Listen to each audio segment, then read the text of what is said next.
Olá, está no ar mais um cenário aqui na sua Local TV, o seu canal 23 da NET. Nesta semana, com muito prazer, estamos recebendo a deputada federal Yara Bernardi. Deputada, é um prazer estar aqui recebendo aqui no nosso cenário. Falar um pouquinho do seu retorno à Câmara dos Deputados, agora deve completar 8 meses de mandato. Como é que está Brasília? Como é que foi voltar para Brasília? Você falou 8 meses, nem parece. Pra caramba, não parece não.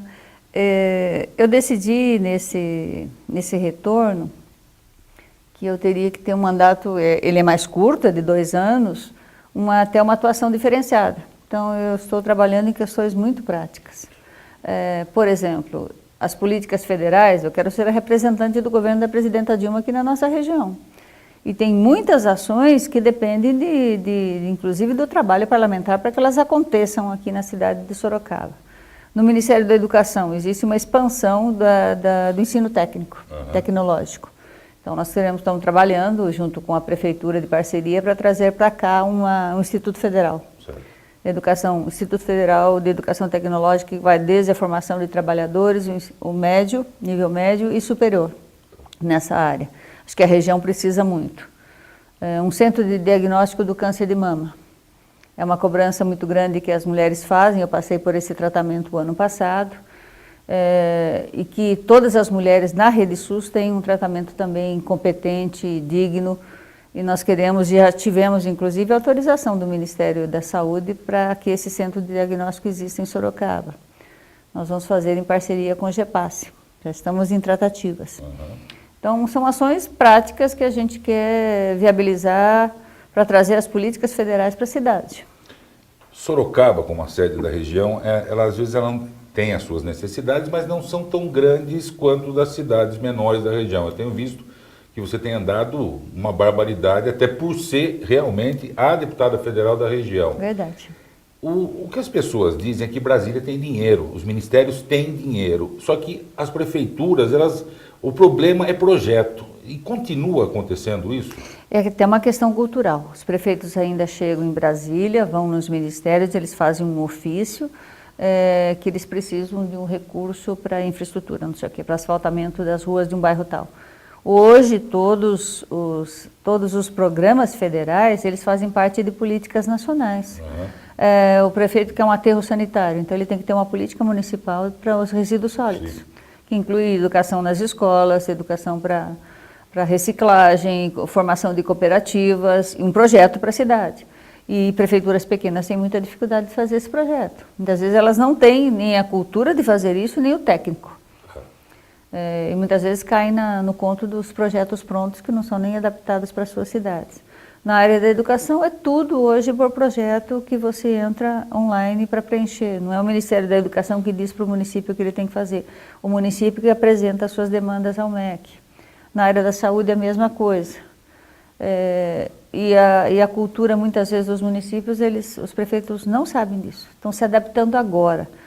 Eu participei de encontros em Brasília com prefeitos e a presidenta Dilma e os ministros, e isso é batido demais, incentivaram demais. Eles têm que fazer projetos, eles têm que estar dentro de uma política nacional para ter resultados na área da educação, do saneamento, da mobilidade urbana, que é um grande drama hoje, da saúde. Até porque, no início desse mandato dos prefeitos, o presidente reuniu todos os prefeitos em Brasília. Mais de uma vez. E mostrou, olha, tem o stand dos ministérios, vai lá, pega, um passo a passo. Cartilha. Relativamente simples. Tem cartilha. É só se aplicar na cartilha Caminho Suave das obras públicas que consegue. E muitas vezes não tem nem sequer o técnico, especialista na área de informática para entrar no sistema de convênios. Eu vejo isso. Prefeituras que foram recebidas pelos prefeitos novos, absolutamente desmontadas, nada informatizado, com nenhuma informação. Muitas vezes... Quando o prefeito que perdeu não levou para casa computador, mas mesa, claro que eu sei, eu cito uma cidade de Mairim, que os computadores não existiam na prefeitura, nem informações sobre o funcionalismo na prefeitura de Mairim, que é um exemplo. O Binho está precisando refundar a Mairim para poder botar... Está indo bem, está indo bem. Eu estou ajudando o que eu posso a cidade de Mairim, que lá foi um nível caso de polícia, né? Tanto que o ex-prefeito foi preso, ele e outros secretários e outros. Mas não deixam uma informação. É seríssimo isso. A cidade de Biúna, a mesma coisa, e outras que a gente vê.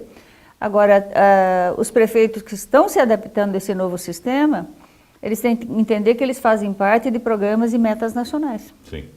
De saneamento, metas nacionais de educação, que uma cidade pequena ela influencia, uma cidade como Sorocaba, que não entra num programa federal, prejudica as ações, as estatísticas, inclusive. Eu acho que um dos exemplos mais claros disso é o Plano Nacional de Resíduos Sólidos, que já tinha que ter dado os governos municipais no final de 2012, dado a primeira... o depósito do plano, e agora até 2014 colocaram em prática e pelo jeito a coisa... Falava-se muito em planejamento na administração anterior, mas eu nunca consegui visualizar isso na prática, tanto que nós não temos nem aterro sanitário. Exatamente. Tínhamos que ter uma política municipal para os resíduos sólidos. Que não é só jogar o lixo, né, também, isso engloba educação ambiental, coleta seletiva, formação de cooperativas. Catadores remunerados, catadores de verdade, agentes ambientais, estão tratando, acho que meio... isso. Da mesma forma que e é uma grande luta em Sorocaba que eu sei das cooperativas, se você remunera uma empresa porque ela coleta o lixo, porque eu não posso remunerar pelo mesmo valor e pelo peso os catadores. É uma coisa incompreensível que não caminha na cidade de Sorocaba. Eu era vereadora quando se implantou o aterro sanitário no Retiro São João, vereadora iniciante. Chegamos hoje no esgotamento do aterro sem um local para depositar o lixo. Estamos vendendo lixo lá para Iperó, pagando uma nota para isso. Quando Sorocaba deveria liderar uma política, inclusive regional. Claro. Você acha que Iperó, Araçoiaba, cada cidade tem que ter um aterro sanitário? Não, poderíamos ter uma política conjunta. E esta é uma questão também que se discute quando se fala em região metropolitana. Nós estamos conversando com a deputada federal Yara Bernardi, vamos para um breve intervalo e voltamos já. Referência no lançamento de tendências, a Bela Casa é uma boutique de revestimentos que dá margem à sua criatividade através de peças que vão do clássico ao contemporâneo. Um espaço inovador que alcança os projetos mais modernos, combinando tons, texturas e relevos de peças exclusivas que conferem personalidade e agregam um conceito diferenciado aos ambientes. Bela Casa, uma vitrine inspiradora de revestimentos, onde a arte encontra a arquitetura. Avenida Antônio Carlos Comitre 396. O que é isso? O dia virou noite! Será que é o fim do mundo? Sobe-se quem puder! Ai, ai, ai! De novo isso, suas bobas! A Premodiza que chegou! É hora de diversão! A Premodiza transforma rapidamente seu sonho em realidade. Premodiza, grande nos detalhes. Premodiza!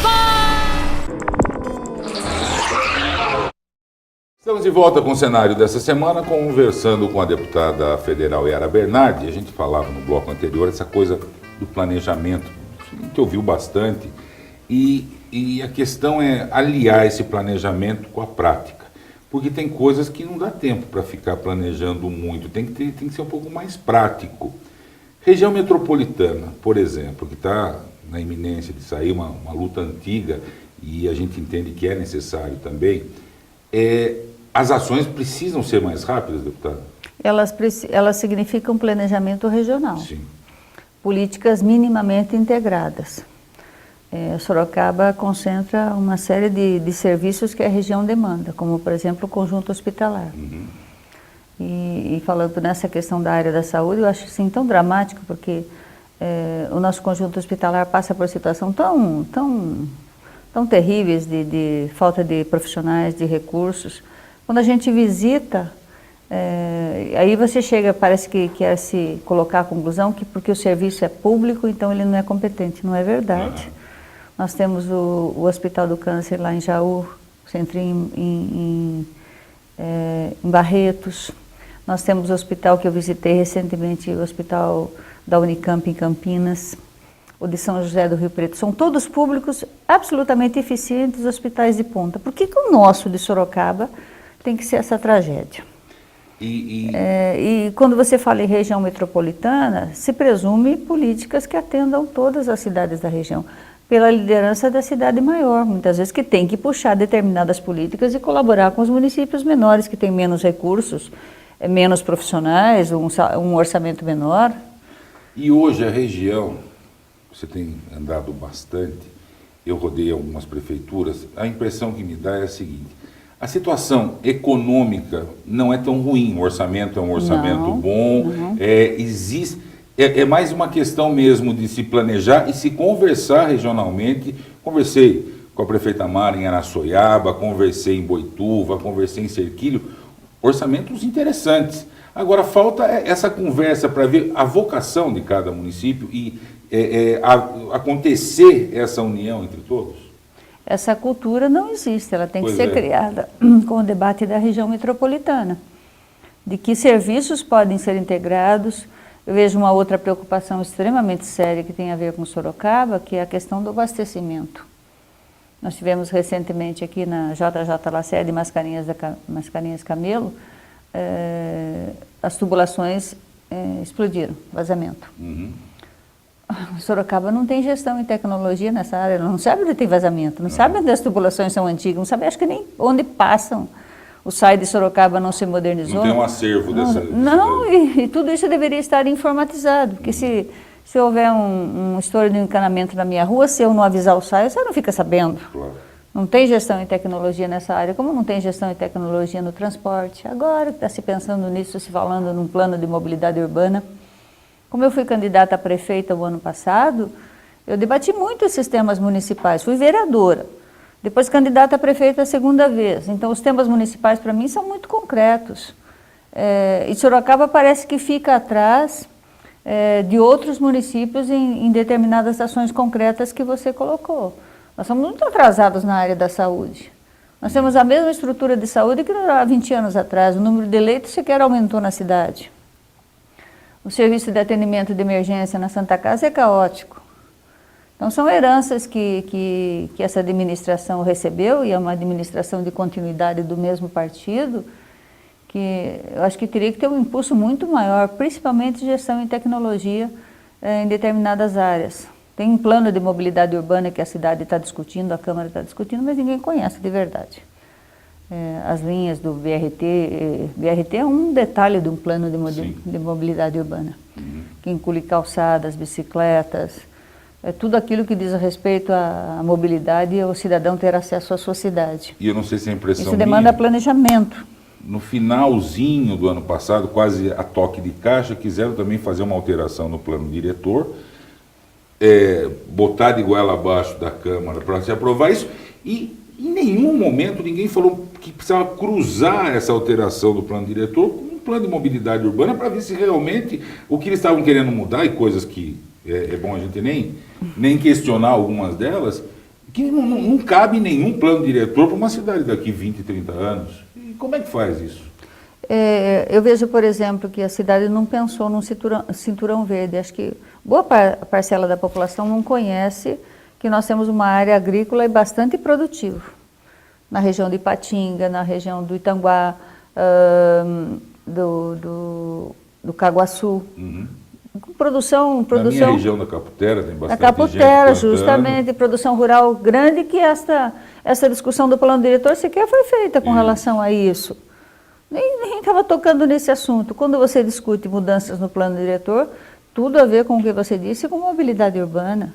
As pessoas terem acesso à cidade. O transporte coletivo é caríssimo. Aliás, é o que movimentou o país nas manifestações. Uma qualidade bem duvidosa. Gestão em tecnologia nós temos? Não temos para o transporte.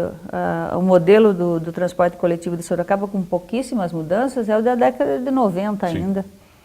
Dos terminais trazendo todo o transporte para o centro da cidade, quando a gente deveria ter transporte integrado, tarifa única para circular entre os bairros. Eu moro no Ipatinga. Eu não tenho nenhuma ligação até agora com a Zona Norte. Eu tenho que ir para o centro da cidade para atingir a Zona Norte. E o que complica, às vezes, até naquela região, tem alguns condomínios que necessitam da mão de obra de funcionários para trabalhar nas residências, que precisam fazer uma verdadeira... Eles vêm da Zona Norte, atravessam a linha do trem a pé, às vezes de bicicleta, e chegam muito mais rápido andando a pé, atravessando para chegar aqui na região do Cerrado, do que se viessem de ônibus pelo terminal ou de carro. E a ligação até agora não se pensou nisso. Quando se fala mobilidade urbana é isso. Na hora de começar a pensar. Nós estamos conversando com a deputada federal Yara Bernardi no nosso cenário dessa semana. Vamos para o intervalo e voltamos para o nosso último bloco. Borracha, rodas e pneus. Desde 1993, a mesma paixão por automóveis. No Borracha você encontra as principais marcas do mercado, venda e reforma de rodas esportivas e completo centro automotivo, com serviços de rodas, pneus, suspensões e escapamentos. Seu carro merece toda a qualidade do Borracha. Conheça mais em borracharodas.com.br ou visite a loja na Afonso Vergueiro, 2203. A Made Centro trabalha a cada dia para oferecer ao mercado tudo de melhor para a movelaria. E agora preparou uma série de novos serviços para facilitar sua vida. Isso só a Made Centro poderia fazer por você. Além de encontrar uma linha completa de madeirados, compensados, aramados, puxadores, maquinários e acessórios, você completa sua compra com serviços exclusivos. Máquina de canaletar, máquina de afiação de disco de serra, afiadora com CNC que faz corte em trapézio alternado, máquina seccionadora para plano de corte, máquina coladeira de borda para acabamento em madeirados, serviço express, onde você compra e recebe sua mercadoria no mesmo dia. A Made Centro trabalha com as melhores marcas do mercado e possui o maior estoque da região com entrega grátis e as melhores formas de pagamento, podendo parcelar suas compras em até 48 vezes. Venha nos conhecer e faça como os melhores profissionais do mercado. Vá direto à Rua Terêncio Costa Dias, 838, próximo ao CEAGESP. Made Centro, tudo para móveis. Personalidades marcantes, irreverentes, gente da nossa gente. Daniel Perdiga recorda fatos e acontecimentos de sorocabanos que fazem história em nossa cidade. Programa Gente de Palavra, todos os dias, às 22h30, aqui na Local TV. Estamos de volta com o cenário dessa semana, conversando com a deputada federal Yara Bernardi. Deputada, no último dia 1º de agosto, a presidente Dilma Rousseff sancionou um projeto de lei de sua autoria, que virou lei, que versa sobre assistência médica a vítimas de abuso sexual, é isso? Assistência médica e multidisciplinar aos casos de violência sexual. Infelizmente, o número de estupros tem aumentado assustadoramente no Brasil. Tivemos uma CPI no Congresso Nacional da violência contra as mulheres, e esse foi um tema que chamou muita atenção. Está aumentando o número de estupro, está aumentando o número de denúncias de casos? Talvez as duas coisas. A nossa lei, ela torna a lei um protocolo, um protocolo do SUS, uma portaria do SUS que diz como é que tem que ser o atendimento na rede, principalmente na rede hospitalar, como é que deve ser o atendimento policial, pela autoridade policial, pelo IML, o legista, assistência psicossocial e o tratamento médico, que aí inclui, foi um projeto muito polêmico. Apesar desta portaria a gente discutir há mais de 10 anos aqui em Sorocaba e no Brasil ela existir, ela foi refeita e modernizada agora em abril deste ano, e nós tornamos lei essa portaria, porque ela é desobedecida sistematicamente pelo Brasil afora. Ela inclui que a mulher, além do atendimento multidisciplinar concentrado na unidade de saúde que vai atendê-la, um hospital, um pronto-socorro, ela tem que receber no tratamento médico, e essa foi a questão mais polêmica, coquetel anti-HIV, que não adquira outras doenças sexualmente transmissíveis, vítimas do estupro, o atendimento do médico legista para a coleta do material e a possível identificação do agressor no futuro, e a pílula do dia seguinte para que ela não engravide. Tudo isso tem que acontecer em 72 horas. Senão perde a validade e não serve para mais nada, nenhum desses atendimentos. E atendimento psicológico. A pílula do dia seguinte é uma opção que a mulher, ela pode até dizer, não quero tomar. Sim. Mas se ela engravidar vítima de um estupro, ela vai ter um outro trauma terrível de ter que decidir se fica com a criança ou não. Que este é um caso que a lei permite no Brasil, um dos poucos casos que a lei permite o aborto. Quando a mulher foi vítima de estupro, corre o risco de morrer, ou quando ela está gerando um feto anencéfalo. São só esses casos. Então, com esse tratamento acontecendo de forma integrada e correta, eficiente, nós vamos evitar traumas maiores para essa mulher. Eu sou um profundo crítico de parlamentares nessas questões de lei, projeto de lei, porque algumas coisas me incomodam. Dia, não por eu não ser corintiano, mas dia do corintiano, dia disso, essas coisas meio folclóricas. E você, nos seus mandatos anteriores e agora nesse mandato, aprovou leis, primeiro, que tem uma abrangência nacional. Por exemplo, no outro mandato, a lei que tipifica como crime o assédio sexual. É uma coisa que realmente as mulheres no emprego, de qualquer outra maneira... Não tinha uma legislação clara para coibir. Não tinha nenhuma proteção do Estado sobre isso. Não tinha. A lei que condena a homofobia, coisas que realmente estão no dia a dia e fazem parte da vida das pessoas. Cidadania e direitos humanos. Como é que é pro parlamentar, no seu caso, que é uma pessoa que todo mundo fala, que é uma pessoa séria, que entende o mandato como uma coisa séria, ter uma lei que nem essa que foi sancionada pela presidente no dia 1º? Olha, eu acho importante, acho que é minha obrigação. Nós somos e queríamos até uma reforma política mais séria nesse país, e a presidenta defendeu isso, eu achava que ela falou muito corretamente. Boa parte dos erros do nosso sistema de corrupção, de críticas à política brasileira, passa pelo nosso sistema eleitoral. Uhum.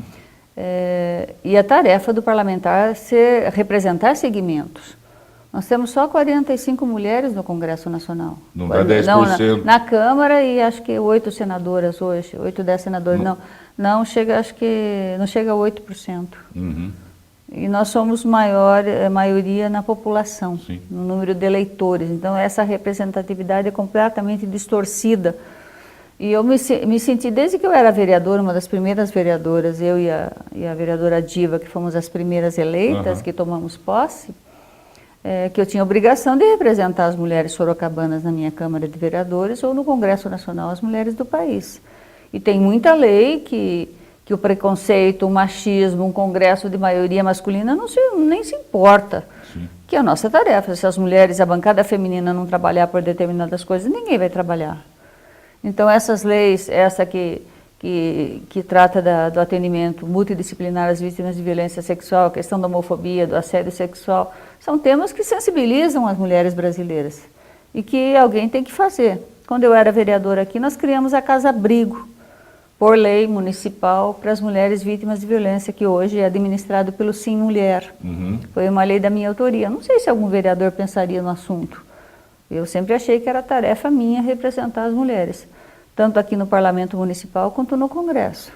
Agora então acho que isso diferencia a minha atuação.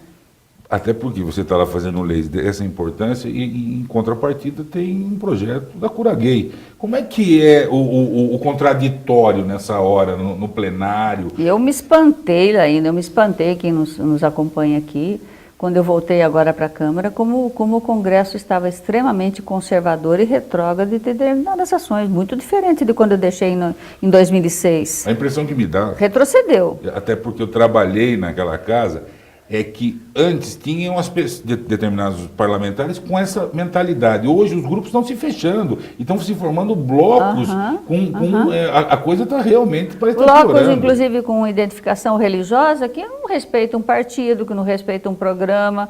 Eles têm noções, inclusive, extremamente diferenciadas com relação ao Estado laico. Uhum. O nosso Estado é laico. Aquilo que nós votamos tem que ser políticas públicas para todos. Então, esse nosso projeto com relação à violência sexual sofreu muita rejeição desses setores conservadores do Congresso. Uhum. Isso é extremamente sério. Eu fiquei espantada, assim, até me assustei quando eu vi o grau de conservadorismo dessa nova leva de deputados eleitos, deputados e senadores. E a manifestação na rua, a cobrança da população nas ruas, foi muito grande por modificações. A presidenta Dilma propôs reforma política, eu achei que estava extremamente correta. Uhum. Boa parte do que você tem de corrupção em serviços públicos passa pelo processo eleitoral. Sim. Pelo financiamento das campanhas, que não é claro, não é transparente, absolutamente. Mas, além dessas questões de direitos humanos e outras, a defesa dos direitos da mulher, eu trabalhei por questões muito concretas. Eu sempre fui muito ligada à área da educação. Então, para mim, trazer a Universidade Federal para cá foi uma luta muito grande. E hoje está precisando de uma boa Até porque as ampliação. autoridades políticas na época não deram apoio. Pelo contrário, eu nunca tinha visto, me espantei que a cidade, no início, rejeitou a vinda da Universidade Federal. E hoje ela representa para nós um investimento fantástico aqui, tem quase 3 mil alunos estudando em cursos gratuitos. E é tão engraçado que a população ainda ficou tanto tempo sem ter cursos superiores gratuitos aqui, que os professores falam, semanalmente ligam pais para a Universidade Federal, lá para a UFSCar, para saber quanto é a mensalidade. E é uma coisa que dava... Qual é a mensalidade? Que dava até uma inveja, no bom sentido, na gente. Eu ia muito para Bauru, ia muito para Botucatu, ia para lugares... E lá os... Não tivemos a Unesp em anos atrás, quando ela se expandiu pelo interior, afora aqui a cidade rejeitou. Não tinha uma vida universitária, era ruim até pela convivência. Isso diferencia a cidade, diferencia, porque a universidade pública ela tem que trabalhar com ações voltadas para a comunidade, pesquisa, que é o que o UFSCar vem fazendo agora. A Unesp precisa de mais apoio para crescer também. Tomara que Estamos cresça. trabalhando para isso. Deputado, infelizmente o nosso tempo acabou, quero agradecer muito a sua presença. Passou bastante rápido. Isso é verdade. Sucesso, continue trabalhando pela nossa região lá em Brasília e pelos grandes temas nacionais. Você realmente, não é de hoje, né? De todos os seus mandatos, faz essa diferença para Sorocaba, para a região e dá uma qualificação para a classe política aqui da cidade. Eu não gosto de generalizações quando falam críticas à classe política. Eu tenho lá excelentes colegas. Sim. Nós temos congressistas assim de um preparo fantástico. Que às vezes nem pensam igual a você, mas claro, que criam claro. esse... Então, as próximas eleições, se a população se conscientizar, ela pode votar novamente num congresso que ele seja muito mais progressista, mais inovador. Eu espero isso, que a luta das ruas se transforme em ações práticas. Tomara que isso aconteça. Eu agradeço imensamente a presença da deputada federal Yara Bernardi. Obrigada. Nós vamos ficando por aqui. Voltaremos a semana que vem com mais um cenário. Eu espero todos vocês. Até lá.